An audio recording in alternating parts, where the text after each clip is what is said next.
What up, Tag Nation? It is the trio. You know what I'm saying? The Triforce. One is missing at the moment. Maybe because he's hiding his head in shame. Who knows?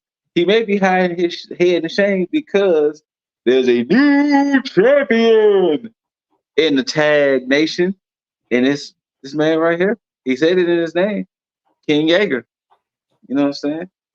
King Yeager. You know what I'm saying? He's on his fifth title reign. 1, 2, 3, 4, five times. Five times.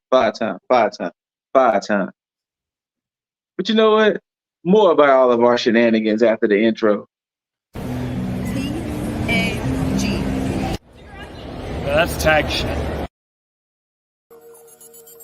Free fall as I die through the kaleidoscope in my mind. No rope up to climb. Gotta remind myself that I'm fine. Mama, I don't really want. Well, what up, Tag Nations? It's What the up? trio. Scooter Ray, King Yeager, Lip Dizzle. He's currently, doing Lip Dizzle things. Like I said, he's probably crying in the corner. Because, he gave up his belt to King Yeager over here. You know what I'm saying? King Yeager came in.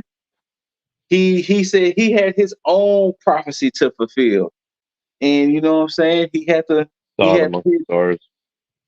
hit Diesel with a few of those Blade Runners, you know what I'm saying? Uh-huh. And you know what I'm saying? He had to Three of them. Good 3 Blade Runners back to back to get them belts out. Get that belt off. Dizzy. Dizzle. Yep. Mad dizzy. Put it this way. After the third Blade Runner, he spun around and was like, oh, boom, and it just happened to just boom, 1, 2, 3, took the belt off of Dizzle. So Dizzy just rolled right over on him. Yeah. Yeah. And it happens like that. But yeah, you know what I'm saying? We here to talk about AEW with WrestleDream. This was like their little dedication show to the late great Antonio Inoki. This was like their inaugural WrestleDream to kind of pay some respects to one of the pioneers of this thing we love so much, professional wrestling. And to be honest, the show didn't disappoint. There were definitely some highs and lows, but the show didn't disappoint, in my opinion. I don't know how I'm starting to feel that that AEW is doing more. I know, wrong show. I don't know how I'm starting to feel that AEW is doing more and more pay-per-views now, but I'm pretty sure more on that at some point. They were going to grow at some point. Yeah, at some point, you're right. They had to grow. Forgive us. We're going to kind of speed through 0 Hour because not to say the matches were bad. Just very predictable. You had... They were what they were. Yes. You had Team Kojima, which was Satoshi Kojima, Keith Lee, Billy Starks, Athena versus Mercedes Martinez, Diamante, Shane Taylor, Lee Moriarty. I don't know how this became what it became, considering this was supposed to be Keith Lee beefing with Taylor and Moriarty. So I don't know how all of these other people got involved, but hey, 8-person tag, Team Kojima wins. Anybody want to say anything? It's just the way WWE books. Okay. It's like, hey, let's throw everybody on this shit. Might as well. It's a pre-show shit. All right, cool. Like, who's going to be doing nothing on Sunday? Okay, Keith Lee, let's get you with... Yeah, all y'all. No. Yeah, let's... Next up, we have BCC's own Claudio Castagnoli versus Josh Barnett. This felt like this should have been on Dynamite. I feel like this would have been better on Dynamite, considering what happened afterwards. But Josh Barnett was like, hey, the skills improving, but I'm going to want this rematch at some point and this, that. Now, it was good to get Jon Moxley. Jon Moxley returned, and he was on commentary for all the BCC matches. It's really good on commentary. He actually is. Like, he actually might have a future in this when it's all said and done with. Very unexpected out of Jon Moxley. As long as he watches his language. Yeah, he was doing a shitload of cussing. Oh, Just have him as a pay-per-view commentator. So there you go. Future up ahead when the whole Daniel said and Zack Sabre Jr. and he was off the mic and he was like, "Come on, Daniel, Get his fuck fucking that guy." head in. It's But like, yeah, Jesus, dude. but Mox is back. He was on commentary through the 3 BCC matches. But Claudio gets the dub here. Afterwards, Josh Barnett, they showed some friendship, because it was a little bit of confliction because Moxley. Thank you, Moxley, for being like, hey, this match is a little conflicting for me because Barnett helped me be the man I am today, but Claudio is my brother, so I'm a little conflicted in it. Thank you, Moxley, for giving some more oomph into the commentary to let us know things like that. I can appreciate that. But yeah, so we'll see where this goes. This match, Luchasaurus, Nick Wayne. There was no way I was gonna pick Nick Wayne over Luchasaurus. Nah. Personally speaking, Luchasaurus. No, I knew where this was going. Yeah. No, I mean, guys, Nick Wayne is a fatherless child. He was never going to win. If you let Christian Cage tell it, the turtleneck God. I'm gonna save all my Christian Cage comments for after the Darby and Cage match. Okay. I'm gonna have to. I need to because there's just let me do some more. Let me do some more rearranging here. Let's kind of go back to the old format for old time's sakes. Let's do it for old time's sakes. And then, you get the Acclaim and Daddy Ass versus TMDK. For those that don't know, the Mighty Don't Kneel. Once again, this was the Mighty Don't Kneel's first time as a trio. They wasn't about to beat the Acclaim and Daddy Ass. Now, shout outs to Caster in those retribution bars he delivered toward Shane Hayes. But yeah. But yeah, the Acclaim and Daddy Ass. I mean, let's be honest. Let's be honest. All right. To start the show off proper, what was supposed to be a proper tag team match turned into a 2-on-1 handicap match where we had MJF defending the Ring of Honor Tag Team Championships against Dutch and Vincent, the Righteous, and boy, oh boy, Adam Cole. Why did you had to jump off that stage the way you jumped off that stage? This was a fucking joke.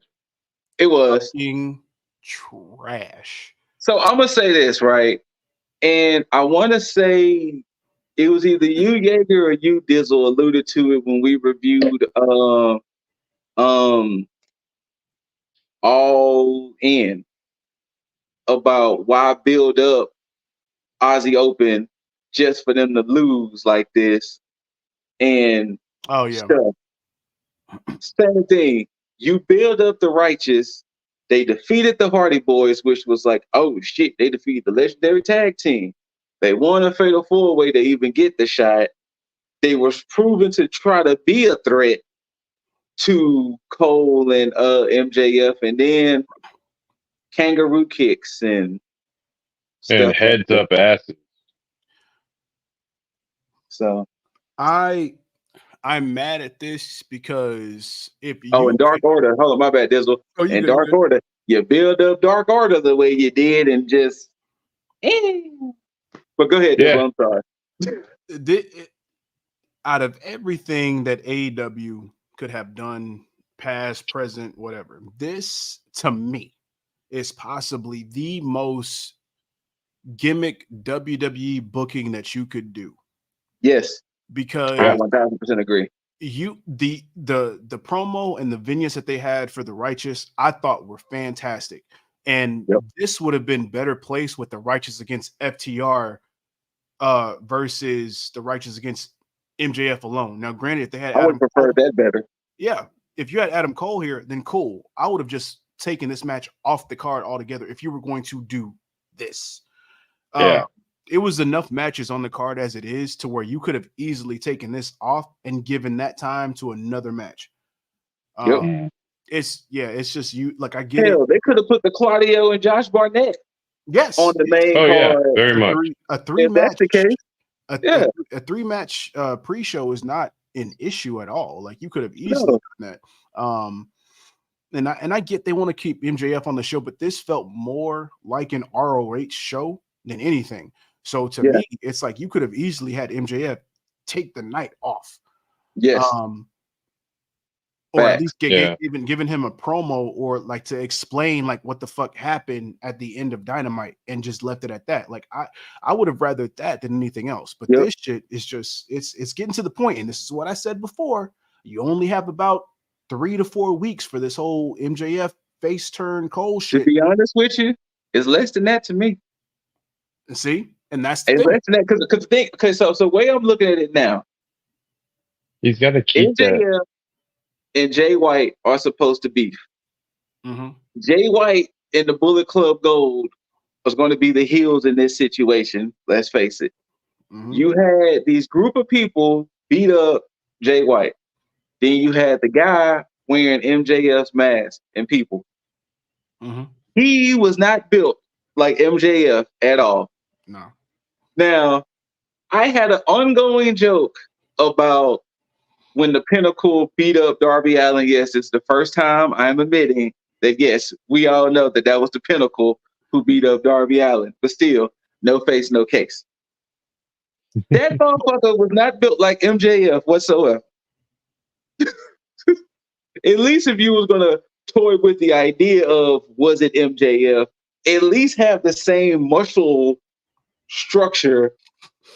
We know damn well that was not MJF. No, it was Adam Copeland. What's up? No, it was Adam Copeland. Look, at this point, why not? But yeah, this match, I'm like you, Dizzle. They could have went ahead and left this off the card if they was gonna turn the righteous to this, because now they don't look like a threat anymore. No. Their promos and vignettes had me looking at them on a different level. Same, because I wasn't familiar with them until the last few weeks. Oh, so the Righteous, they were also rumored. I have to say rumored. Yes, I know they're supposed to be rumored to be part of the Wyatt Six. I know that. But yeah, because they were in NXT for a bit. Yes. But outside of that, they took them at a perfect time and then had them looking good, and so it's like, this is a wet fart. Yes, I would have been happier if they completely dominated him. Yes. Like all that tough talk he did, he's injured. It would have made sense. Like he's got that fucking like tape all over his neck. It would have made more sense for him to do all the shit talking and then like put up a solid fight. But yeah, ultimately like maybe get dominated. And he stole the win or something, you know. And here's the problem. Yeah. Like maybe gets the fucking low blow into a fucking hook or something, you know. And the problem with this is, and I know we're giving it a lot of time for this nothing of a match, right? But it's like if you would have given them the win over MJF, it still wouldn't have felt as deserved.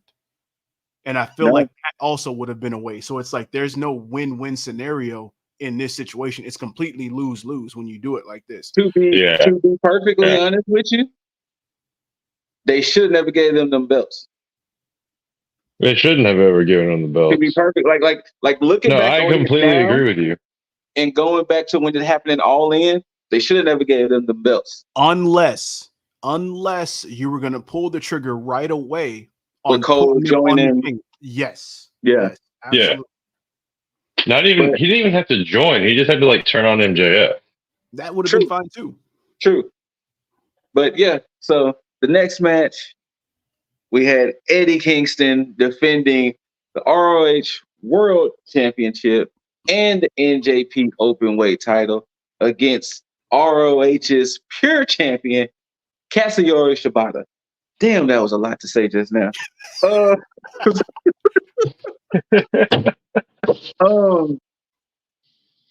I had no excitement going into this match, but I did enjoy it. I did enjoy it. I'm I gonna tell did you enjoy why. the match because I can enjoy the styles, but I really had no like, yeah, I want to see this. You know. I'll tell you why in a second when we get to it. I'll tell you why. Because Eddie Kingston, ever since going on that little tour of the G1, has learned some real intense wrestling. I'll And I agree with you. appreciate that. I'll agree with you, but I'll also disagree with you at the Okay. same Ooh. time. And here's why. Okay, Yes, what you got? Eddie Kingston has a passion for New Japan and that style of wrestling. Yes, Yeah. that adds to that. Yeah. That's why I agree with you. But I don't Okay. 100% agree with that because Eddie Kingston has a connection with the fans and he has a Yes. way of making you feel a certain way, which anytime I think about Eddie Kingston, I think about the phrase people's champ. Yes. Because Easily. because the way that he exudes that aura that people kind of like Gravitating towards them. gravitate to. And, Absolutely. It makes it so that way no matter what he does, whether it could be trash, because like the Castagnoli match that he had, I felt was like lackluster. it was very lackluster. But once he Very. won, it made His you match with feel Claudio? something. Say it again. You're talking about his match with Claudio? That was not that bad? Yeah. Not that good? And it Yeah. wasn't that good to me. No. Like I didn't like it. it could have been way better. For the emotional impact that it had, it should have been better. Right there. That's it. That's what I'm saying. His emotional impact that he has whenever he does something, it makes you think more. It elevates everything that he does, even if what he physically does is not all that good. Yeah.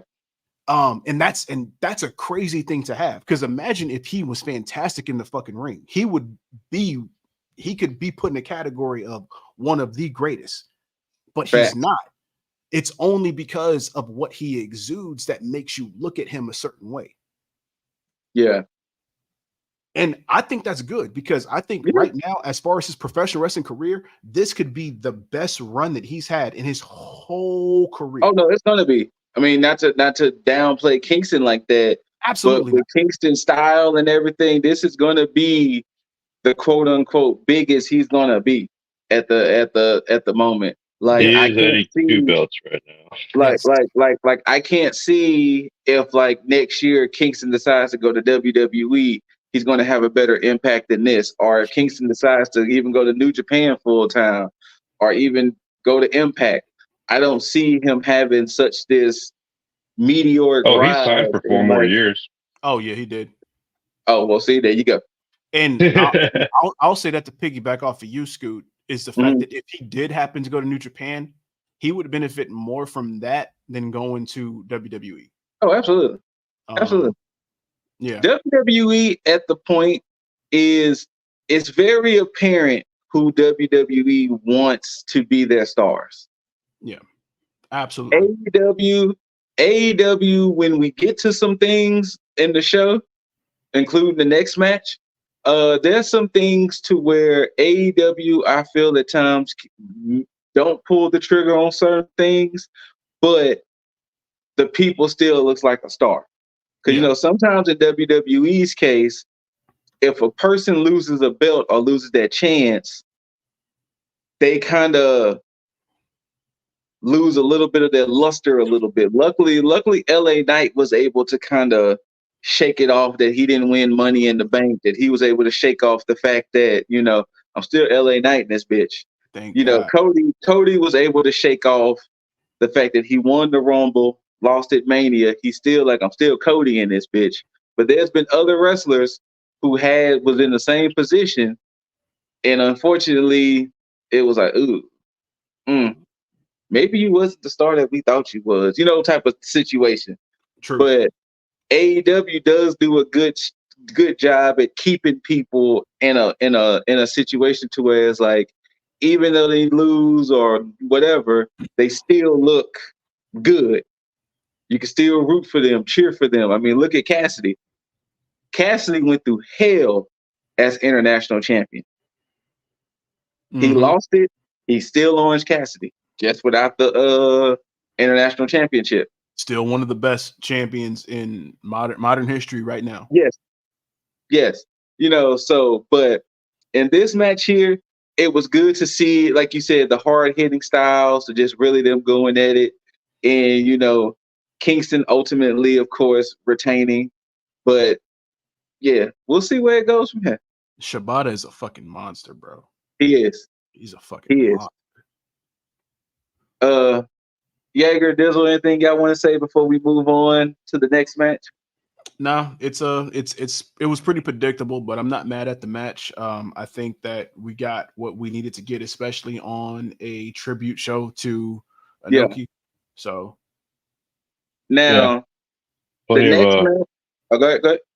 I was gonna say, yeah, it was plenty of hard hitting action, plenty of technical beauty in people that honestly I saw a lot more technicality from Kingston than I thought I was going to see. I thought I was going to see more brawling, and that's great to see his growth so far like that. Now the next match, though we all picked correctly, I wish it would have went the other way. That is TBS Championship, Chris Statlander versus the House of Blacks, Julia Hart. Okay, hold up, Scoot. Hold on. Go ahead. Because Go ahead. you said something that Yes. had that to where I had to cut you off. Go ahead. I agree with you. I agree. No, you picked Julia Hart. No. I picked Stat. Jugs picked Julia Hart. Jugs picked Julia Hart. Yeah, shout out to Jugs. I agree with you because in everything in my being told me to pick Julia Hart because it seemed right. But the problem was after her match with Willow Nightingale. I believe it was on either Rampage. I think it was on Rampage. Or was it on Dynamite? I think it was Dynamite. Yeah. After that match, when Stat came out and when Stat came out and then you seen her kind of backing away from Stat, but it that to me just showed, oh yeah, Stat's gonna win. But the ovation that Julia Hart gets, it's like that's one of the things where it's like you call an audible and it's like, you know what? Let's see where this goes. Let's go ahead and just pull the trigger on it. You know what also made me pick Stat? I want to say it was the Countdown show. When they said Statlander is the defeater of the undefeated, I was like, get the fuck out of here. She did do it to fucking. She did do it. They want to put that doubt in your mind. They did. And that's why I was like, I'm going to just pick Statlander. Like, I was like, I'm going to just go with the state of it. Even though, the way we do. So for those who are new, when we do our predictions, regular matches are 1 point, championship matches are 2 points. So, of course, you want to be on point with the championship matches because you can either go up 2 points or down 2 points. So sometimes it's usually best to stick with the champ unless you just know the champ is going to lose. But, yeah. So, but I can appreciate the fact that, she had to, she slapped the mist out of her mouth so she couldn't take the mist, and she had to take a tombstone and a Sunday Night Fever and all of that. Like, I can get all of that, but it's like, at this point, why let her go through a 25 win streak? Mm-hmm. Only to lose at the end. Just for it to end. And I will say this, like, I can understand if like Stat was the AEW women's champion, then I could be like, okay, that is like the main belt. But you're talking about the TBS championship here. Stat does not lose anything by losing this belt because all she would get at that point is a step up to the AEW women's championship scene, which is not a problem, True. And I think especially if you decided to put that belt on Julia Hart, even after House of Black have lost the trios championships, it would still put the House of Black in a standard where they would still be, quotations, relevant because it's not like they're not relevant. It's just the fact that it would still keep them in a certain area to keep them strong in a sense. Yeah. Because Brody King is still technically hurt. Oh, is it? Okay. He has a broken hand. He carried off Julia just fine. Say it again, Jaeger. I was saying he carried off Julia just fine. Well, I mean that. Right? I mean, he just look. He's fine. I mean, broken hand, broken leg, broken ribs. I'm sure we do the same thing.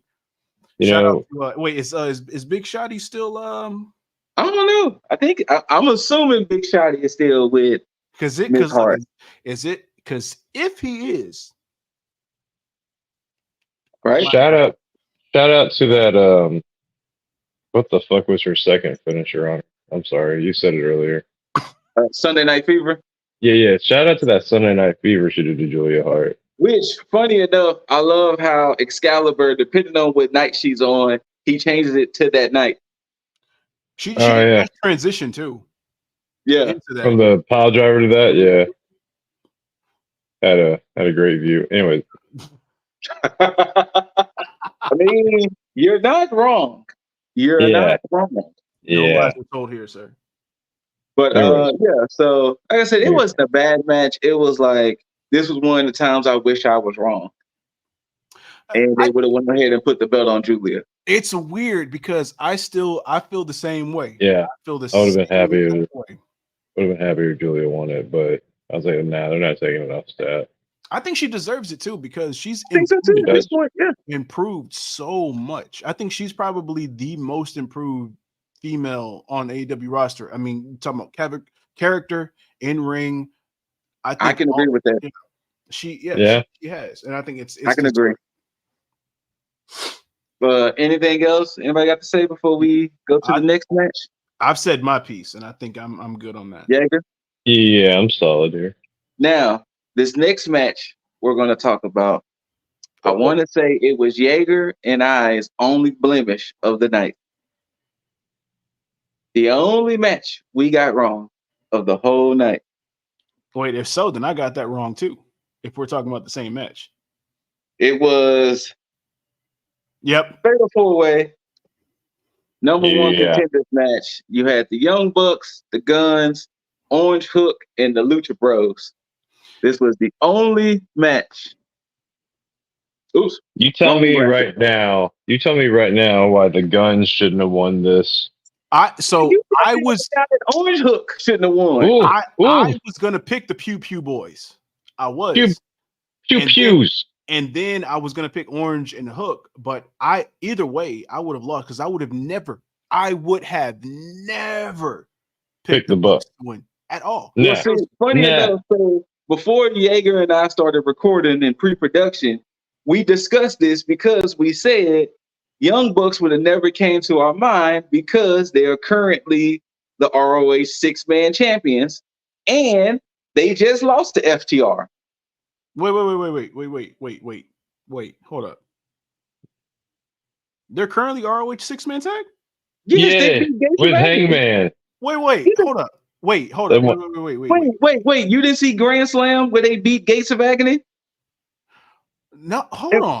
Oh, wait. No, I didn't see it because when you said that, I was like, wait a minute. How did Swerve use the 6-man belt if they won it? But I guess they won it with Hangman. Yes. Yeah, the Bucks came out with their belt. Hangman came out with his. You didn't pay attention at the Bucks. I was, bro. I don't know what was going on, but I not once paid attention to that shit. Yeah, they beat Gates of Agony and Lord, that's not that man's name. Brian Cage at Grand Slam. And so in my head, like Jaeger and I discussed, they were current 6-man champions, and they just recently lost to FTR in the rubber match. Also, Penta and Ray. I mean, Ray's the fucking international champion right now. And then fucking Hook and Orange Cassidy are just thrown together. So it's like, yeah, you could have gone with Orange Cassidy and Hook winning to make sense, like to keep Orange Cassidy busy. I mean, but then like that wouldn't have made really much sense story wise. So you go with the people who still have a feud against FTR, which would have been the Guns. Okay, Now, here's the reason why I picked Orange and Hook, because I was going to go with the Pew Pew Boys first, because I was like, okay, well, if you're going to take the titles off FTR, it should be the Pew Guns. pew. Thanks for the switch up. But at the same time, I was like, well, if you think about it, FTR has had matches with all three of these teams except for Hook and Cassidy. So if you're gonna go ahead and just throw a nice little, hey, give me a one-time type of thing and make Hook look good, why not just put FTR against Orange and Hook, based on the track record, and just give us a fresh matchup, and then go with the Guns beating FTR. The other ones didn't really make sense. Penta and Phoenix didn't make sense. A fourth match between the Bucks didn't make any sense to me. So it only made logical sense for me to pick Orange and Hook. But yeah, Bucks, they're clearly going 5 matches with this one, if this is the case, because they're not going to keep it even. No way. So yeah. So the Bucks are clearly going to win the 4th. I don't see it. I don't see it. It's man. They're going to have to win. I just don't think this match should happen. I don't think so either. I really I don't think so either. It should have been the Pew Pews. At least right now. Like, sorry I was away, but Dizzle's reasoning was the reason why I picked Orange Hook. That's the only team they hadn't win against. Yeah. I'm over here thinking about it's gonna like put more butts in seats or make the most sense story wise, or like feud wise. I figured so. The way I looked at this match, period, in all honesty, I didn't really, and this is me being honest, whoever won this match, I didn't think was going to beat FTR. But now that you put the Young Bucks in it, now it's a strong possibility it could happen now. I mean, but the Young Bucks have to win to make it a 4th match. So, yeah, at this point, or maybe the only way out of this, if you're not going to get the Young Bucks winning match number 4, is FTR drops them out of nowhere before the Bucks. Oh, they kind of like cheat in a sense. Or like some other team beats them. Yeah, like they're cheating or like they're jumping them backstage and then they still try to go out and wrestle or some shit like that. Well, we'll see. I mean, like I said, the only blemish was this damn match. And it was like, all right. It was still a good match. Whatever. Still a good match. But yeah. Now, the next match, I'm not going to lie. I had fear of who I picked, but when I saw everybody else was kind of on the same page, I can't remember if anybody picked differently, then I was kind of like, all right, cool. The next match, whose house? Swerve's house. Swerve Strickland versus Hangman Adam Page. And boy, did my they guy give Swerve a hero's welcome. Yeah. Hey, I'm going to just say this. Shouts out to AEW's MVP as of late, Prince Nana. Oh my God, Nana is the best. Yo, all right. Because I know I shit on Scoot for the whole Stokely Hathaway shit. Oh, are you talking about him right here? Him right there? Big Stoke? Big get him off my screen. Big Stoke. Get him off our screen. But Prince Nana, like I get it. I get Scoot's whole deal with Hathaway because when Prince Nana comes on, I'm like, yo, that's my guy. That's my guy right there. Because he giving it. He giving everything to it. Yes. Man. So yes. And look, not only did the crowd give Swerve a hero's welcome, they booed Hangman. They actually did. Booed Hangman. And look, the whole time I was watching this match, I was like, I know I picked Swerve. I'm going to still stick with Swerve. but I just know I just knew in my heart they was gonna give it to Hangman. And this was arguably my favorite match of the night. I will say personally, this was my favorite match of the night. And he used Nana's headband, nothing. But then when he got belted with that damn title, it was like shit. Like shit. This match was more important than it had every reason to be, and I'll tell you why. Go ahead. Because of the fact that it was in Seattle. Yes. Seattle did what they were supposed to. They rooted for all of their hometown guys. Yes, they Swerve, Danielson, Darby, Nick Wayne. Nick Wayne. Like, and the reason why I say it was more important than it should have been is because normally you wouldn't get that ovation for Swerve because of the fact that one, he's a heel, and two, he was up against Hangman. But the fact, I'm telling you, boy, Donna be out there rocking, man. The fact that they were in Seattle. I hope the Mobile Embassy. I hope the Mobile Embassy is at the Dynamite show we going to, because Oh man, he got to be there. I think he really loves Houston though. So I'm gonna be out there rocking with him. I hope the Mobile Embassy is at that show that's coming to Houston. But go ahead. No. That was. I mean, I'm hoping that too. But at the same time, this showed that Swerve can be somebody that a lot of people cheer for. You know. Yes. So and now, granted, even if people fuck with the Mobile Embassy at certain places, because of the ovation that Swerve got, it showed them that Swerve has the potential to be that main event star. And the match that they put on also showed that. So it was like a whole bunch of things coming together into an amalgamation of, yo, let's pay attention to what he's doing. Because what Swerve is going to do at this point now, as long as AEW works with them and does the right thing, they can make Swerve and the Mogul Embassy a bigger deal than they have every reason to be. Yes. So that's why I wish AR Fox was still there. Oh, yeah. It would have been beautiful if AR Fox was still on that shit. It sucks for that backstage heat. But now, wait, what happened? Rewind. What happened? Oh, y'all didn't know? No. Oh, so remember when he couldn't go to London for the Wembley show? Yeah. Yeah. So he had a passport issue that he didn't notify AEW about. Uh-huh. And so that's why the turn happened on Dynamite before the Wembley show. Because what happened? He couldn't travel outside the state because he had a passport issue that he didn't notify AEW about. So they got mad at him for that. What was it? Huh.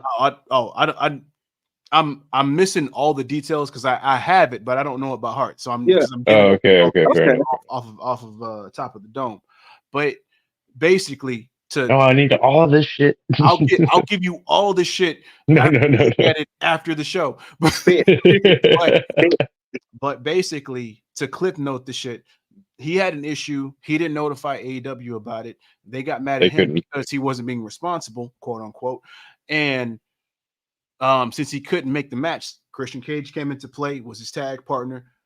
And then on Dynamite, they kicked him out of the Mogul Embassy, which is why everything seemed so sudden and why it just kind of seemed like all weird. So, which is why also I'm assuming he hasn't been on any type of AEW TV since then. I don't think so either. So yeah. So it's primarily his own fault, but it still sucks regardless. Yeah. Now, at the same time, I will say this: if they are smart, they will book the Mogul Embassy to take those trios titles off of the Acclaim. Yes. For more heel heat. Yeah, that'll work. Yes, might as well go ahead and get Gates of Agony and Cage to take the belts off of the Acclaim. I agree. And that'll quell the whole thing with Cage being underutilized in the right way, because Cage right now, his booking is trash. Yes. Fucking trash. I think he's just in the back eating catering most of the time. What are you talking about? It's crazy the fact that seeing somebody built like that is getting underutilized. That man needs to eat all the catering in the back because how fucking massive True, he is. But true. seriously, that is Vince McMahon's wet dream right there. And Yes. that's what I'm saying. WWE would book Cage perfectly because look, Yes. Cage is so generic in a sense He is, that it's unfortunately. easy Yes. to put him in a category because of the fact that he does a little bit above average shit because he can move in the ring and because Yeah, can do he reminds you of that, like with a couple of moves here and there. that, and Mhm. that's which is why they would eat that shit up in WWE. Fucking drill claw. Oh man, if he could That drill claw if he is could do like that drill stupid. claw on Bobby Lashley, oh damn, I think Vince would actually like blow all over the fucking floor. He would. He would. Everywhere. But good on them for letting Swerve get that dub. And like I said, he had the hero's welcome. Oh, All for of that. damn sure. Mhm. And He was damn sure overdue for a W. next up, I could see why this match needed to happen, but I don't see why it needed to happen on here. And no offense to either one, but we have Absolute Ricky Starks versus BCC's Wheeler Yuta. This could have been on Rampage. This could have been on Collision. Since, Or Ricky Starks is a fixture on Collision, this could have been on Collision. Not to say it was a bad match or anything, but this could have been on Collision. I agree with you, but I will tell you the only reason, this is my speculation, the only reason why I believe they did this on here is to give Starks a notable win on a pay-per-view. That's it. That's the only thing that I can come to because he's done the job and Danielson has elevated him in that sense. So it's like, here, let's put him on the card. All right, cool. Let's go ahead and put Yuta on the card too, because like I said, this feels like an ROH show. So why the fuck not have Yuta on there? Yeah. Because that puts everybody from BCC on there except for Mox, which Mox was supposed to be on the show too. So yeah. So you get a concussion, right? Yeah. But Absolute gets the dub. He did have a little help from Big Bill in a sense, but Absolute gets the dub. And luckily for Moxley, he could have had to, he had to chill because next up we had the technical masterpiece of a match because this was the first match announced for WrestleDream. The American Dragon, Bryan Danielson versus Zack Sabre Jr. And man, I'm gonna just say this fucking match. I'm gonna just say this personally here. This is coming from me. I'm fat, and the way that they was twisting each other around, it wouldn't have worked out for me. Like this probably would have been a good 1 minute match because the moment they would have started bending me, you got it, fam. I'm tapping. You ain't got the way they was contorting their bodies in this. I'm good. I am. Dude, Zack Sabre Jr. is literally like a human octopus, man. Yeah, I'm good. He has like pretzeled himself trying to pretzel other people. Yeah, I'm good. Nah. Yeah, I will second that with what Jaeger said because it makes sense with that nasty ass trio of dragon screws that he took that made me just like, oh, damn. That last dragon screw he took, the way his knee and leg buckled, I was like, oh no. I thought he was injured for a second. I thought so too. I was like, oh no. Now, funny enough, I kind of love the little bit of controversy with this fight of how it ended. With Danielson winning with a Busaiku knee, and Nigel McGuinness was all like, technically he won by a strike. He didn't win using, technical wrestling. And then Moxley was like, he still won, dude. Yeah. I'm mad. I'm mad at this because I was the only person to pick Zachary Sabre Jr. Oh, so this was your second. So you had 2 blemishes. Yeah. I had. Okay. Man, when I was writing up the predictions, I had ZSJ on there for the longest time. And then, like, right before I submitted that shit, I'm like, "There's no way." Like, they're gonna get like Danielson even said that he's gonna be like quitting soon or like limiting more like wrestling. Yeah, since his daughter's about to turn 7, so basically he has a year in a sense. Now this that year's coming up. Mm-hmm. This is funny with the whole mirror match stuff because people that know us tend to say me and Jaeger are alike, very much so. Mm-hmm. Now it's funny because while he was sitting there having Zachary Sabre Jr. on his mind, I had Bryan Danielson that whole time, and then I switched at the end. Oh. No. And you know what's funny? Remember when you said you was having difficulties about who to pick, and I said that for the record, next week is the NXT Women's Championship match between Lynch and Knox next Monday. When you said you was having difficulty picking, the only match I had difficulties on was that Fatal 4-Way match because I had Orange Hook, and I think he had his picks in first. And when he put the guns, I was like, shit. I didn't factor them. And I was like, you know what? Fuck it. I'm staying with my picks. But even if I would have switched to the guns, I still would have been wrong. Yeah. I still would have been wrong. But yeah. So here you go, Jaeger. This is how you wound up with the W. Him picking Zachary over the American Dragon. Danielson. Hold up. Now I will say this. Even if I would have picked Danielson to win, Jaeger still would have won. Really? All because of the very first match on NXT. Because remember the rulings. Oh, yeah, he led the whole night. Son of a bitch. So because of the rulings, like we said, anytime there's a tie, whoever had the lead prior to the tie wins. So that first match, because Blair Davenport had won and I picked Johnny, you would have won either way. Damn. So this was really why? I didn't realize how close that was. Wow. Damn. Okay. That was really close. But yeah, ultimately, like how they had their little back and forths.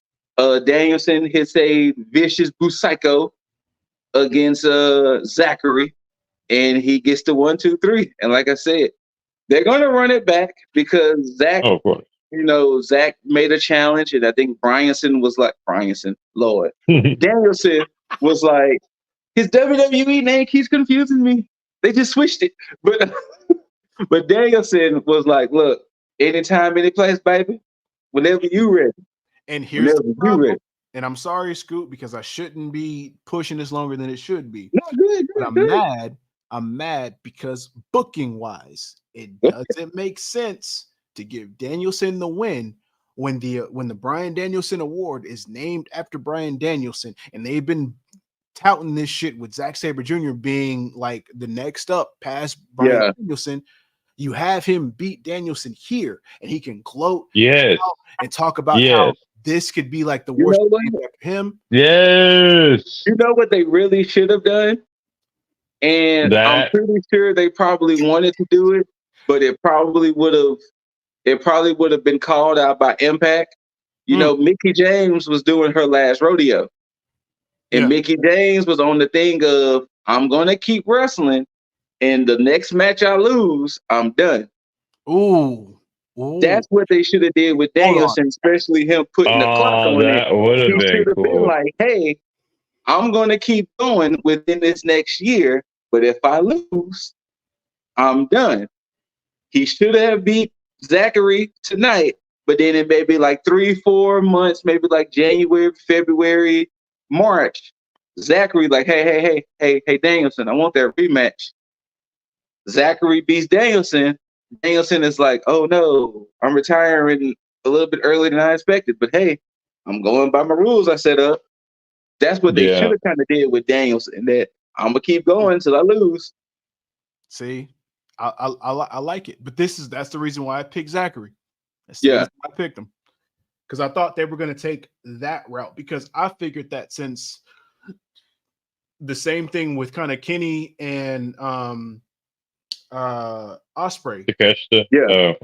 No, not Takeshita. But I'll get to that when we get to that match. Oh, that's next up. So get your takes ready, because that's next up. The thing with Osprey and Omega is the fact that how they're trying to keep that shit sacred to New Japan.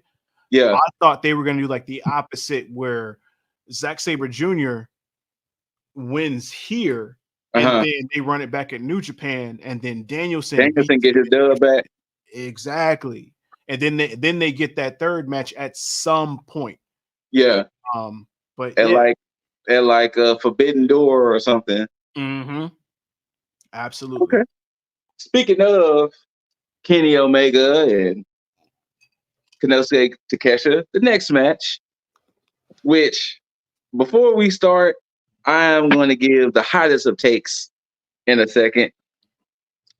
The Don Callis family. The Don Callis family of Sammy Guevara, Real Ospreay, and Konosuke Takeshita versus Chris Jericho, Kenny O, and Kota Ibushi. Okay. Everybody knows, especially on this channel, if you've been listening, how I feel about Don Callis. Whoa. You say it right. Drip. That is Drip Uncle Callis. Uncle Callis. Uncle Callis. I'm not saying that. Everybody knows how I feel about Don Callis, okay? Drip. I'm going to say this. Callis. At this point, with the outcome of this match, what the fuck can Jericho and Omega do to get revenge back? Burn down Callis' home. Look, they're gonna have to, because the thing is, in every turn, the Callis family beats Kenny, Kota, or Jericho. So even if they get their one win back, that's not going to determine from all the other pay-per-views y'all got y'all's asses spanked. They lost it all in, all out. Here, what can they do to get their heat back? Hell, They at this bring point, in Kenny Omega's greatest rival. Hell, at this point, Jericho should have betrayed the Golden Lovers to join the Callis family. They bring in Okada. But even then, still, if we're looking at the wins and losses, the Callis family is still very one-sided here. Yes. The only person that this does a disservice to is Kota Ibushi. That's the only person. Yes. Yeah. He's got 3 losses now, doesn't he? Yep. Or two. Two. No, it's 3. No, because when he can't, because he's my bad too. I forgot they did win Blood and Guts. Yeah. They did win Blood and Guts. The thing, look, and I love the Don Callis family. This is right now this is my current favorite faction. I appreciate the Don Callis family. No. Uncle Callis. I'm not saying that. I appreciate the Callis Uncle family. Don. How about Uncle Don? I'm not saying that either. I appreciate Don Callis. How about Drip Callis? Uncle Drip Callis? Oh, fuck no. I appreciate Don and his band of misfits, but I still got the Mogul Embassy as my favorite faction at the moment. Look, here's the thing about the Don Callis family. Well, I don't know, because Uncle Drip Callis. Uncle Drip Callis. Here's the thing about the Drip Callis family. It's the fact that it's Drip Callis family. No, it's such a slow burn with the way that because they're not rushing it. They've been taking their time. Their build is akin to Don Callis's theme music. Okay, come on, but that theme I'm music going to give credit where credit is due. That is the most obnoxious, but it does what it needs to do. Theme music. Literally, somebody just went to a piano and just. Now, I will say this here, and some people may not like it, but I don't give a shit because I know I'm right, and Yeah. I'm very objective in the way that I see things. Sami Zayn does a fantastic Blue Thunder Bomb. Yes, he does. Takesha. Takeshita does a way better You know Blue why? Thunder Bomb You know why? than Sami Zayn. One, Takesha is taller, and Takesha has more muscle. So when he had that extra rotation added to it, it was like, oof. It's Felt that. because It I felt that. see Takeshita's Blue Thunder Bomb the same way that I see Baron Corbin's Deep Six. That deep six. Oh, that deep six. It's fucking Hey, amazing. especially when he hit that shit on Braun Breaker Saturday, when he added that extra little whirl to that deep six, that was beautiful. But yes, but see, once again, you have a 6'4" Takesha versus what, a 6 foot at the most Sami Zayn. We will find out. So Takesha is going to look better, especially with his height and that strength. Because you're right, Takesha's Blue Thunder, that shit. Sami Zayn did not expect that. How tall is it? 6'1". Oh, okay. Huh. So you have a 6'1" Zayn, 6'4" Takesha. Still, sometimes that extra rotation. You know, like when Claudio does that giant swing, when Claudio decides to go for like 30 rotations, it'd be like, I would have been through up in that ring. I would have been just been bleh. Wow. Hold on. Wait. Hold up. Now we got to What? fact check. Takeshita, 6'2". They said he was Oh. 6'4". They lied. They lied to you. Okay. They They said he lied was to us? 6'4". Okay. Damn it, Wow. Uncle Drip Callus. Did he wait? Callis said that? Look, okay, well, I if remember I that's the think case, he said he was 6'4". if Yeah. that's the case, then Uncle Callis is telling the truth. And Kenosuke Test is 6'4". Google lied. He is not 6'2". No, he did not So- just take Don Callis' side just that fast. That is amazing. No. If Uncle That Callis was said it, hilariously quick. if That Uncle was Callis said it, hilariously quick. Uncle Callis said it. Wow. That motherfucker is 6'4". Uncle Okay. Drip There- said it, so it there had to you be go. real. That's If true. Don Callis said it, Liv Diesel's gonna believe it. That's true. It's because it's the truth. That's what. Look, Oh, wait, you didn't hear Uncle Don say that I'm the champ then? he didn't say And that. I'm gonna, Now, and here's I'm the gonna thing. stay the champ? He didn't say that. I know it because that's my Uncle Drip Callis, and he didn't say that. So if he would I have mean, said that's it, my Uncle Drip Callus. if he would have said it, then that probably would have been true. But it's not. So, I mean, he did. but So see, what we were talking about, Takeshita is 6'4", like Scoot was saying, and I think Blue Uncle Thunder Drip lied. hits different when you are 6'4", towering over a 6'1" Sami Zayn. So, Yeah. Scoot, continue. But- Back to what you were saying. But yeah, like I said, I can appreciate I'm digging the fact that, you know, Guevara, Ospreay, Takesha. I feel like I thought it was somebody else in that group too, but I guess it's just them. I'm feeling it. I'm feeling it. Now, I thought they were gonna have the next member reveal himself because when they were doing the vignette and they showed like the Last Supper image, they Yes. showed one face that was kind of like Blurred out. Yeah. So I thought that was gonna be the reason why they would have won this, but Yeah. we didn't get that because I think they wanted to focus more on Sami Zayn's. I'm not Sami Zayn. Sammy Guevara's obnoxiousness. Yes. He was extra obnoxious during this match. He really was. He was. But yeah, I'm gonna let Diesel say it because he's gonna say it better. But go ahead. Who won the match again? Diesel. It was Uncle Drip Callis and the family that took the dub this night. Yeah. So the next match was for the AEW Tag Team Championships. You had the champs FTR defending against Ozzy Open. Oi. This wasn't a bad match. They gave it a lot of time. Yes. And Too much. for people who tend to watch my reviews and like how I say, I did not see a title change at all. No. I did not at one point think Ozzy Open was going to beat FTR. Sorry. Sorry. I think they gave it a lot Don't of time apologize. because they wanted you to believe that Aussie Open could take it from FTR. But Yeah. even still, it didn't benefit because there was not a lot to tell you that, oh yeah, this can go the other way. No.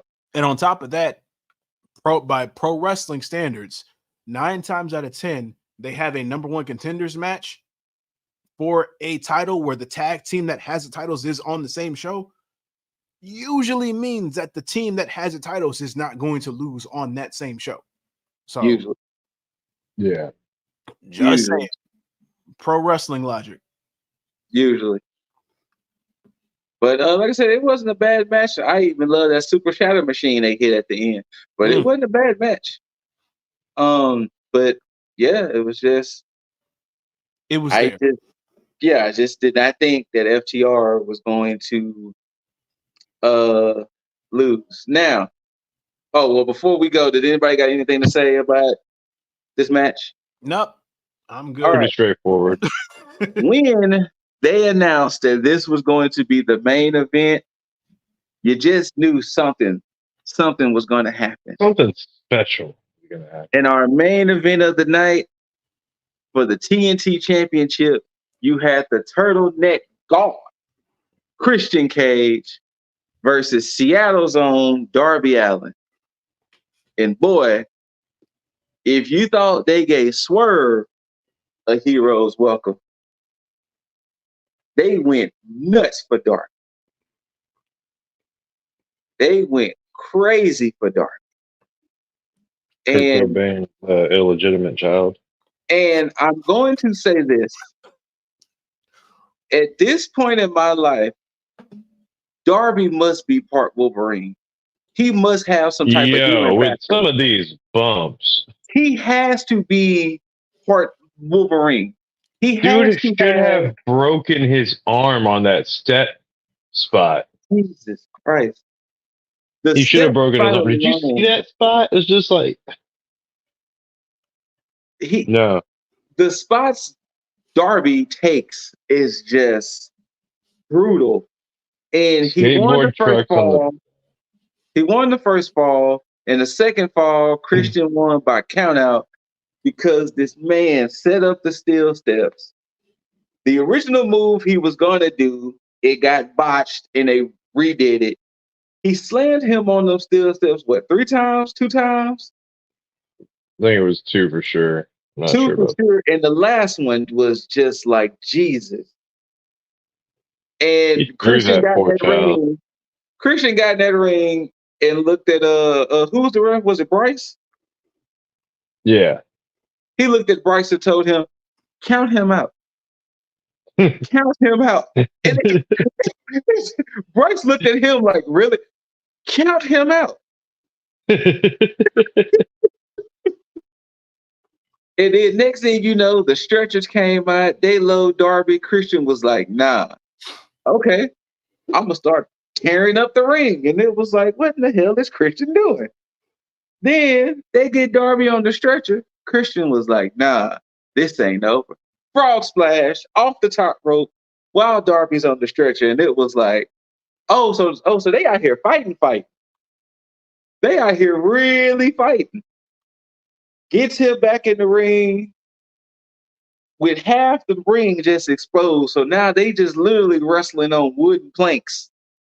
And yeah, it's just brutal. And once again, Darby, you really don't have to take these bumps.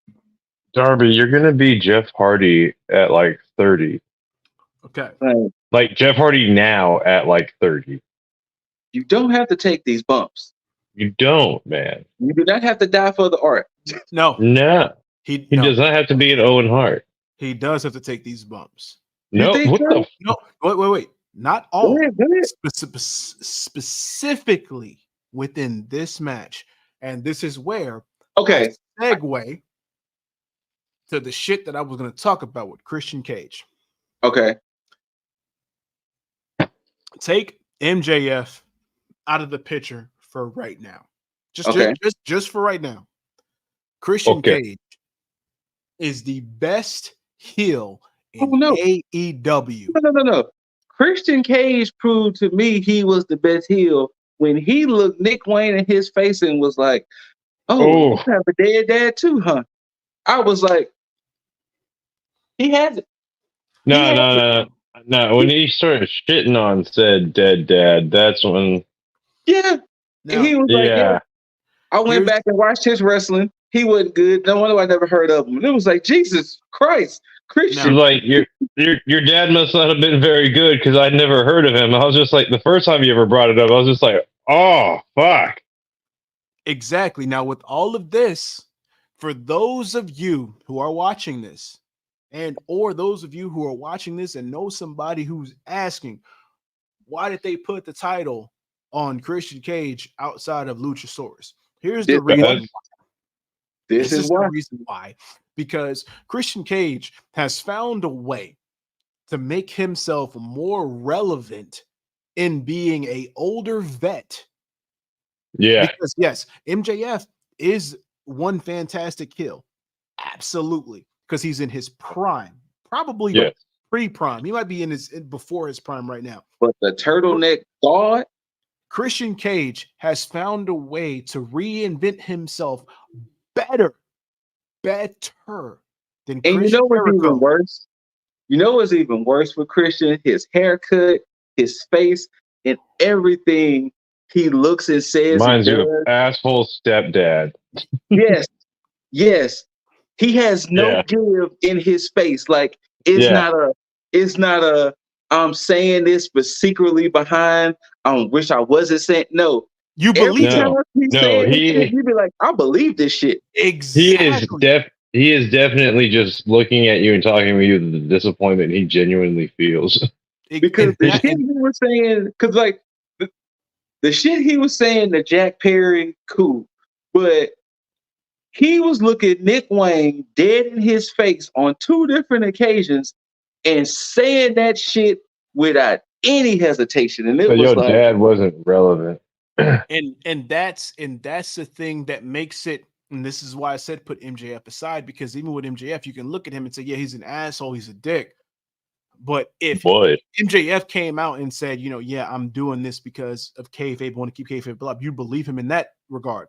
If Christian Cage came out and said, yes, I said everything that I believed when I was going through that heel phase, I would be like, I don't doubt him at all. He's just like, I let every intrusive thought out. Exactly my point, which is why right now, if they wanted to take the AEW championship and put it on Christian Cage, I wouldn't be mad. I wouldn't be mad. I would not be mad. I really want to see Christian Cage versus MJF right now. That would be amazing. He doesn't have a dead dad. He doesn't have a dead dad, but he could still make fun of quote unquote the Jew boy as MJF paints himself. Oh, I want to see it now.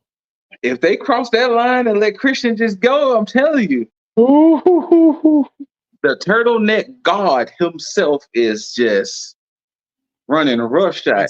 But had I won, I bought a turtleneck just in case I won. Tell me that it's not sleeveless. Like no, I couldn't find a sleeveless turtleneck. Unfortunately, I wanted to. But the closing moments of this match, we get a very epic rough bump. And then here comes Nick Wayne. Oh, well, Nick Wayne, yeah. Nick Wayne comes out and he snatches the TNT championship from Cage. And then he slides in next to Darby. And it was like, 2-on-1. And then Christian was looking at him like, oh, so this is what we doing? And Nick Wayne and Darby was like, yep.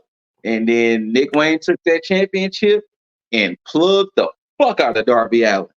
And it was like, and then I'm even loving Nick Wayne's mom because she was in the audience like, my boy, what is you doing? And see, He said, "I want Christian to be my new dad." and that's the thing right there, which is like they had me when he came out, took the belt, and then stood by his mom. I was like, okay, they're doing something a little different here. But the moment that he got in the ring, I was like, Yeah. oh, he's about to turn. It's Yeah. like Mhm. you had me with the unpredictability for a Yeah. second. And then the way Christian just picked up Bryce, get your ass over here and make this. Yo, he dragged him by his belt strap and was like, yo, just get come your on. ass over here and make this count. And Christian retained. And then next thing you know, Luchasaurus comes out. We get a nice little. No, sorry. Did Lucha come out and it was 3-on-1? Yeah. Luchasaurus came out, then Sting came out. And then Sting came out. The next thing you know, they was beating down the Stinger. And then the lights went out. Then we get a vignette. And There Adam you go. Copeland. Sorry, the rated R superstar, Adam Copeland. He shows up in a nice little vignette and lets the people know that he is all elite. He even wrote Beth Phoenix a note that I sent to the group chat that let her know that he was gonna walk the dog, that he was gonna be back in a few. But messed around and wound up somehow in Seattle and at the Climate Change Arena, and boom, here we are. I've been waiting for Nick Wayne's heel turn. I've been waiting since like All In. Yeah. He's gonna work That's better. what it- Also, y'all predicted that Nick Wayne was gonna. Loki did Okay, too. even Loki too. I didn't think that, Nick Wayne was gonna betray Darby. Look, Oh no, dude, that was on the wall since like AR Fox. The moment that Christian Cage had started scouting Nick Wayne, I was like, oh, it's definitely happening. Yeah, Definitely, because it for something about it just made sense. Okay. And it was because it's like because you got the whole thing with him and Luchasaurus, and it's like it's not getting stale because he's carrying that, but Luchasaurus is getting stale in a sense because he's being overshadowed by Christian Cage. So now if you have Nick Wayne and Luchasaurus kind of as a tag team now. Mm-hmm. Okay. Luchasaurus dropping the belt. I mean, yes, that makes sense for the follow-up, but Luchasaurus dropping the belt did like kind of push him out of the relevancy because it was still just wildly entertaining to see Christian talk about his belt that was actually on Luchasaurus. Yes. But yeah, no, like Nick Wayne finally joining was I was like, oh, now they're finally pulling the trigger on that. But I guess we're gonna get some kind of Brood style edge. I mean, excuse me, Adam Copeland, since he's gonna be joining Sting and Darby. Yeah. Yeah. To be honest, I saw Edge's post. Sorry, Adam's post. I saw Adam's post, and now we got the Adam trifecta: Cole, Page, and Copeland. Got the Adam trifecta now. You have a lot of Adam. But I saw Adam's post, and he was saying that he cleared the air. He was like, it was nothing against WWE. I spent 25 years there. I met my wife there. I got championships there. All of the above. He was saying that I left because there was nothing for me. They essentially told me really that there was nothing for me. So it was like, why stay? And he was like, now I get to go to AEW, see some familiar faces, new matchups. Let's see where this ride takes me. And he even said the one thing in the middle of his statement. It is wrestling, people. It is okay to like both companies. We, as wrestlers, support each other in whatever company they're in. Don't be weirdos. So, and he had a lot more to say and everything, but it's going to be interesting to see how he's used and how much longer he truly has to. Look, and I give him like 2-3 years. Yeah, I might give him a solid 2. I would say 2. Mainly because what If he's gonna really push it, 5. But yeah, they're gonna do 3 things primarily, and I can guarantee this. Okay. One, you're getting the triple threat match or the 6-man tag match. Darby, Yes. Sting, Edge, or Adam against Christian, Wayne, and Luchasaurus. Lucha. Clearly, that's going to be like the first feud, obviously. For sure. Sorry, let me add a fourth. You're going to get that match between Christian and Adam, obviously. Yeah. Unfortunately, you're going to get another Hardys and Adam and Christian match for sure. You think so? You're getting that. They're going to book that as an old man ladder match for sure. Oh no! I don't want to see it because it's funny how it's the opposite of how it was in the beginning, because you had the Hardys as the more agile team at the time. And now you're going to have the old man ladder match where Adam and Christian are the more agile team. Then who should be the agile team? No, it's going to be a nice reflection. Fair enough. And then I would say that they're going to, as long as Adam stays healthy enough, which he will because he has FTR there, because they're going to help train his ass ad nauseum. He is going to be a world champ, whether it be ROH, New Japan, or AEW. He's going to be that before he retires completely. If they book him right and book things correctly, I could totally see them going down the CM Punk route with him.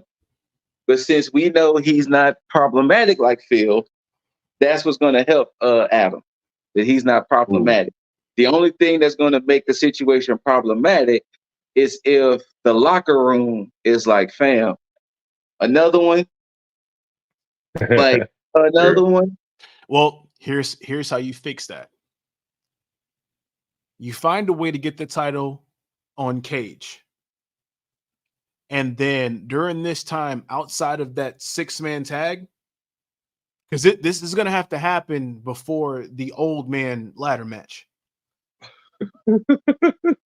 You have it to where, damn, you got to have the old man ladder match be his send-off match. Yes, because it's got to be nostalgic. You gotta have him be the one to shut Christian up. He shuts Christian up. He gets that settlement because then you got this whole thing where it's like best friends having that championship match, because they never had it in WWE. They have the championship match. That's true. And so they get that main event. You don't think Edge is gonna just take the TNT championship off of you don't think Adam is gonna take the TNT or the internet? You don't think Corner is going to take the TNT championship off of Cage? Nah, not at all. Not at all. Not at all. The names that they've been giving Adam Copeland has been funny. They didn't call that man Ledge, Corner. Ledge. but that's the first thing I thought about, was that Adam was going to take that TNT championship. Nah, I think there's still. What was his other name? I think it was Sexton something. Yeah, Sexton Hardcastle.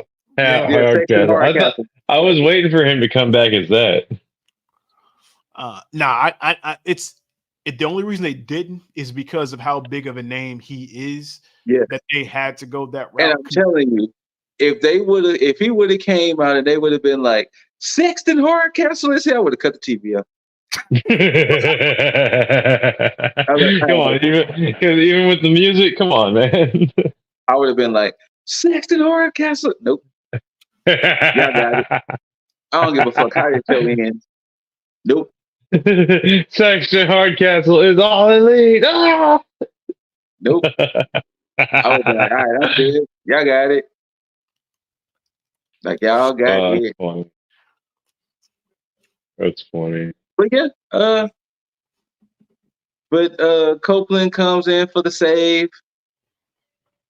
I guess the good guys were on top.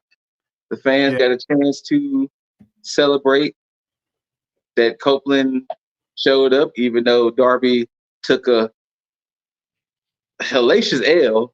But yeah, For it like was the third announced, time too. and it was announced on Dynamite. Copeland is going against Luchasaurus, so he will get his first in-ring action, and we'll see how that goes. It's gonna look weird if he has Copeland on his tights, because we're used to seeing Edge.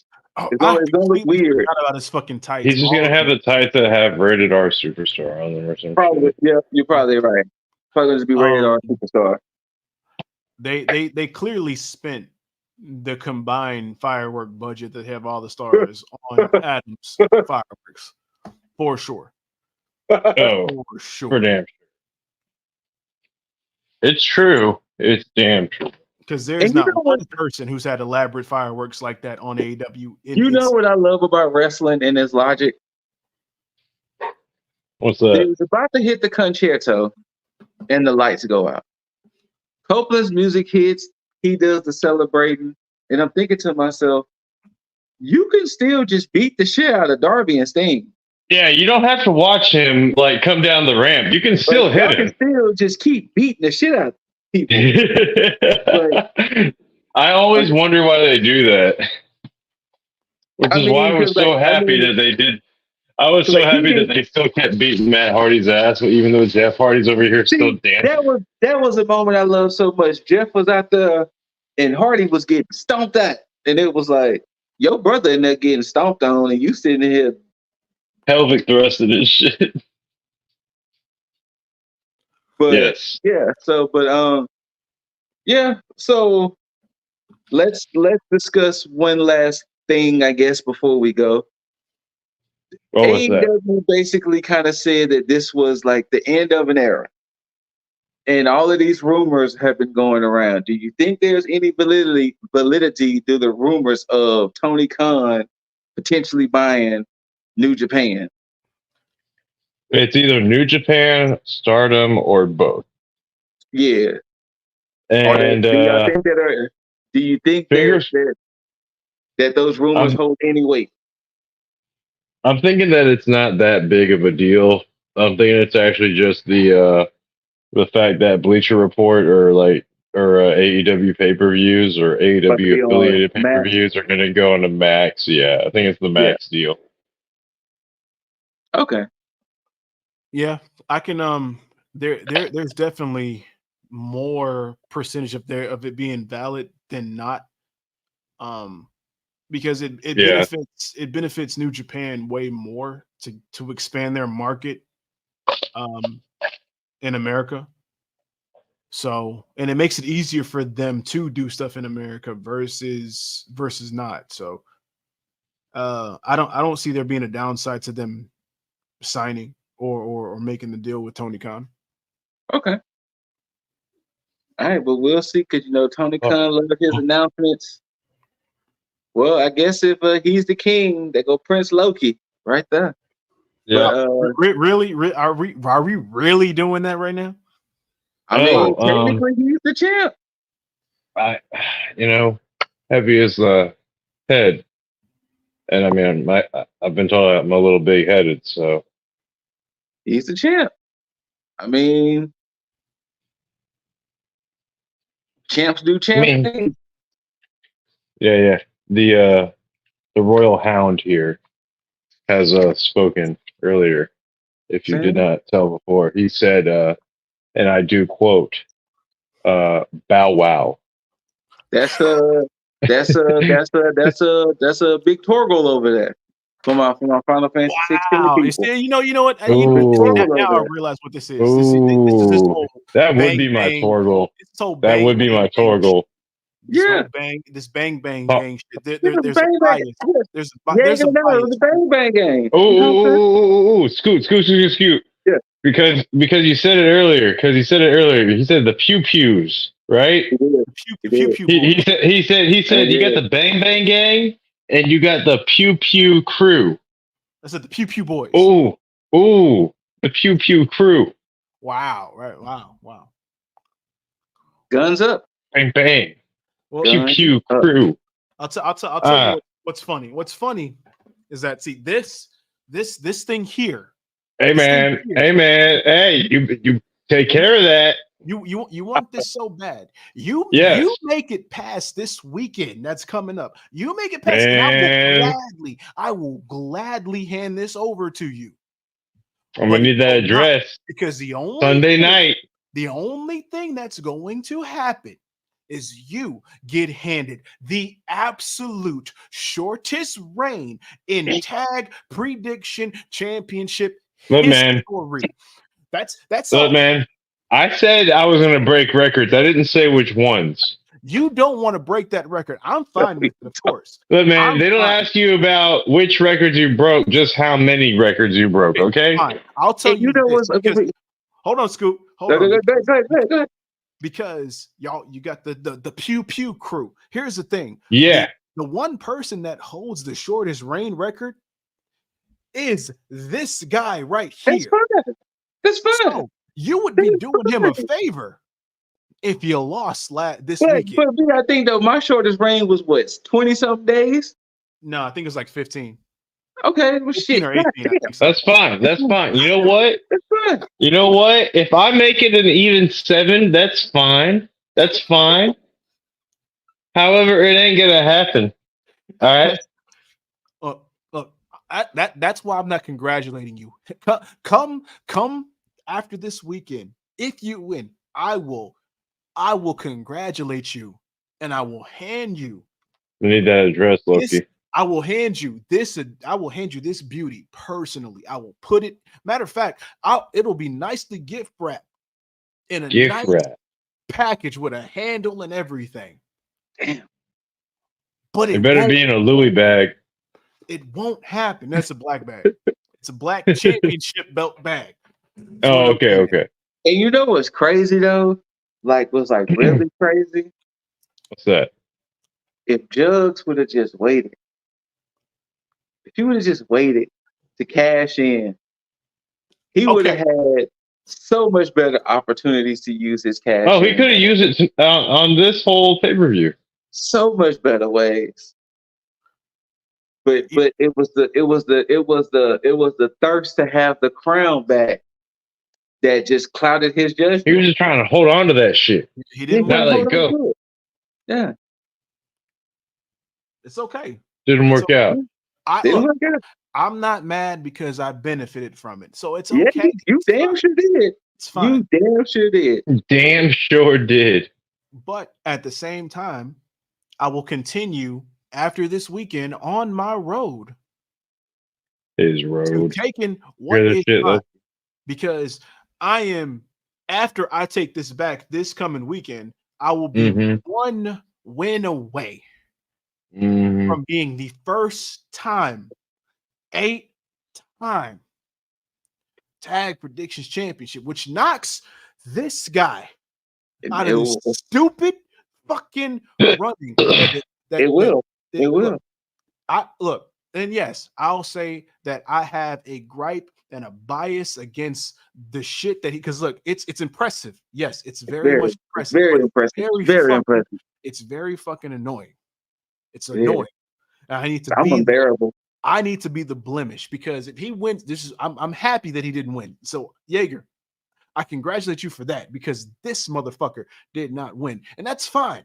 NXT messed me up, baby. If it wasn't for NXT. Thank you for fine ass Tiffany Stratton. But hey, it is what it is. NXT messed your boy up. Tiffany Stratton just comes off as too much of a daddy's girl, and I don't mean like a sugar daddy. I just mean like she got a rich dad. Yes. I mean, I can't deal with that character. I no. I mean, she's dialed it back a little bit. They're gonna refine it for sure when she gets called up. Probably. Absolutely. But hey, you know what's great? Even if I don't win it back at Fastlane or whatever, that's fine. There's still plenty of events. Ain't nobody winning nothing back next Sunday. We still got Full Gear. We still have Survivor I'm winning Series. that. I'm winning that We too. got Deadline. So, I'm there's winning opportunity. that too.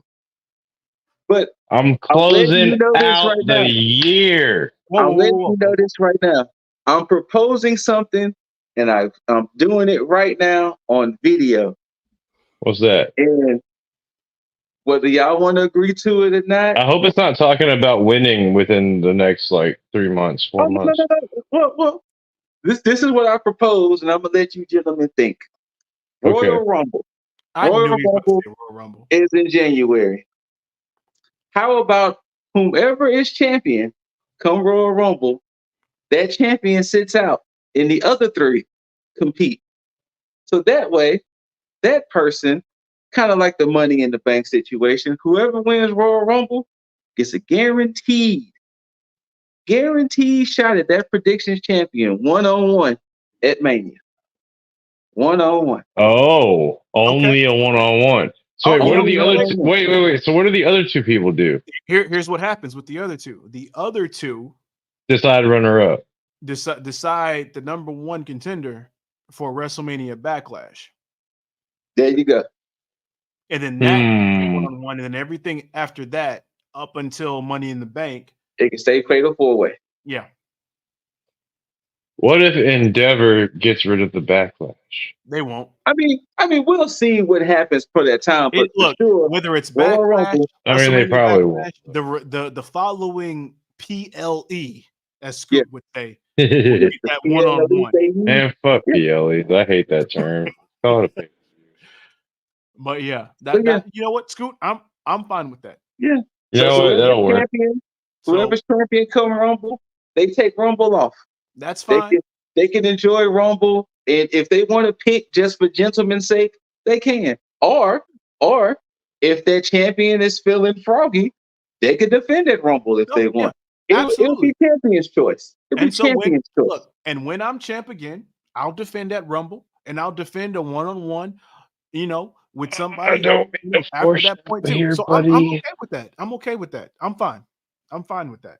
So I'll look forward when I'm champ. So when Rumble comes around and you're not champion, and we remind you about all this shit talking you were doing, Oh, well, that'll be because I will have won at Royal Rumble and be a nice little first class ticket to Mania, which I can. oh, make so you're admitting there's a possibility where you're not the champion by there's the Rumble. possibility that I can just go ahead and just make my 8th win for Mania, making it that much sweeter. Absolutely, yes. You must be out your mind if you At all outside of it. You must be out your mind if you think I'm gonna be shut out for that long. Like, here's his mind, and then he's over here. Oh, see, that's my bad. See, I was only thinking about myself. I didn't really give a shit about what everybody else was going to do. I was only focused on what I was doing. That's fine. I mean, it's cool. It's cool. I mean, I love y'all and everything, but Love you too. But that's why it's gonna be even sweeter. Even though I can't really hold this with the same, acknowledgement that I would hold. Yeah. Sir, could you hold that with some gloves or something? You're gonna leave like fingerprints on it. Wow. You're gonna leave like scuff marks and fingerprints on it. I'm gonna have to like clean it up. You know what? You know what I'm saying? He has to shine it off. The previous champion. I mean, the crazy thing is I can't say anything about it because he technically is champ. So whatever happens with this belt, I have to sit here and just like take the shit. So it's like whatever. Yeah. But hey, Fastlane is approaching. It is. And there's only one match. Or two. There's only 2 matches I'm having difficulties with. Only 2. They haven't announced the full card yet. I think so. After, because there were no Raw matches. I think it was more SmackDown matches than Raw. So as of right now, we have Rollins and Shinsuke, last man standing. Mm-hmm. We have Cody and Jey Uso versus Judgment Day for the tag titles. We have the LWO versus Bobby Lashley and the Street Profits. We have John Cena and LA Knight versus Jim Uso and Solo Sikoa. Mm-hmm. We have Really weird. LWO versus Bobby Lashley and Street Profits. I said that one. No, you said that one. There's another match. Io Sky, Asuka, Charlotte. Thank you. Triple threat. There we go. I swear to So- God, if Charlotte wins that, So we have 5 matches so far. I think they're gonna put a solid 8 on there. sounds Yeah, it's good. gonna have to all come from SmackDown. So, I But all think- right, guys. Yeah. That was Go ahead and give us that good old sign off, Mr. Beasley. Okay, I know y'all don't like the fact that I'm not champ right now, people watching. But again, Ooh. whether you loved it, hate it, Ooh. don't forget to rate it, thumbs up, thumbs down, leave all your comments, concerns, or congratulations for Jaeger being champ down below. Guns Make up. sure to go ahead Yeah. and tag. We're not Pew, listening pew, to Scoop. pew. Make sure you go ahead and tag that subscribe button, tag that notification bell, get all that good stuff out the way so that way you can be notified for everything that we do up on this channel. But until then, after I give a nice little too sweet, Mm. bada bada bada bada bada bada bada bada bam. Until you hear these immaculate faces, or sorry, until you see these handsome faces and hear these immaculate voices, we bid you all adieu. And until next time, you beautiful, beautiful, beautiful mother effers, tag the fucketh. Ow. Dollars make a way to make a change. Gotta be insane to make them same mistakes again.